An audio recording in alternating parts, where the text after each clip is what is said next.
Pesach is here, and I'm not quite sure what we're supposed to be celebrating. Yes, this is the date when the Jewish people left Egypt and became a free people. But when you scratch the surface, you keep finding Purim.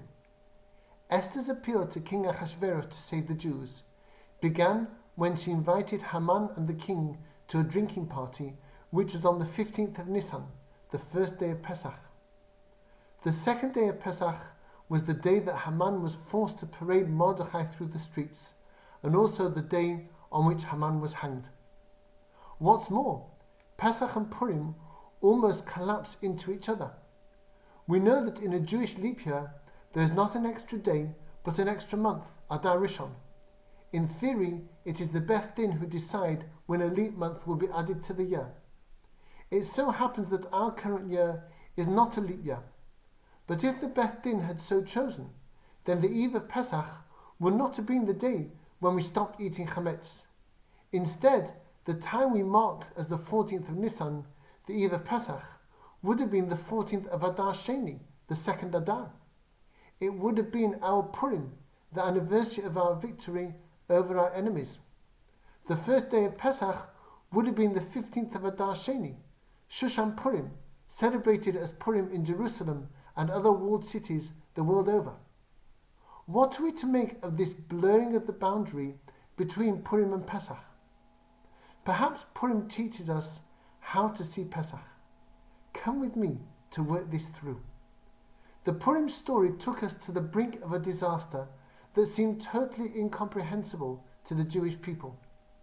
Their leader Mordechai had firmly refused to bow to Prime Minister Haman, who retaliated by plotting to wipe us all out.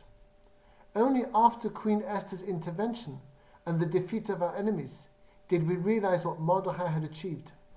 His immense pride in his Jewish identity and his refusal to compromise in the slightest ended not in isolation and destruction, but in people flocking to join us.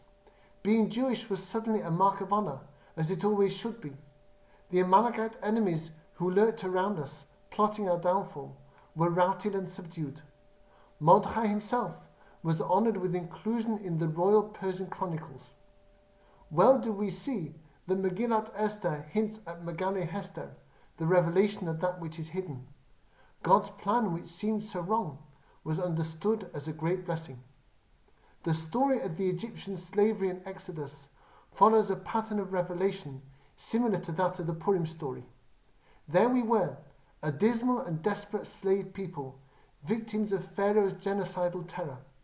We could not understand why God would do this to us. But when the redemption came, it all made sense.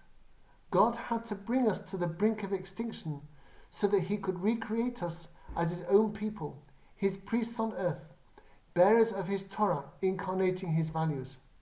In retrospect, the misery of Egypt was revealed to be the birth pangs of our national destiny. Perhaps this revelation is the hidden meaning of our swapping chametz for matzah. We can only bake matzah with the dough made out of flour from wheat, barley, oats, rye or spelt. That's because the Torah tells us that matzah has to be made out of a dough that, when left too long, becomes chametz, and that is only true of a dough made of these 5 grains. The mix of flour and water, which looks to threaten our Pesach by becoming chametz, is actually our way forward if we only approach it in the right way, seeing it as a mitzvah opportunity, the potential for matzah, instead of a problem. Purim and Pesach are so close because Purim helps us to understand Pesach. But Pesach is a step beyond Purim. Unlike Purim, there is a preamble to Pesach which is our responsibility.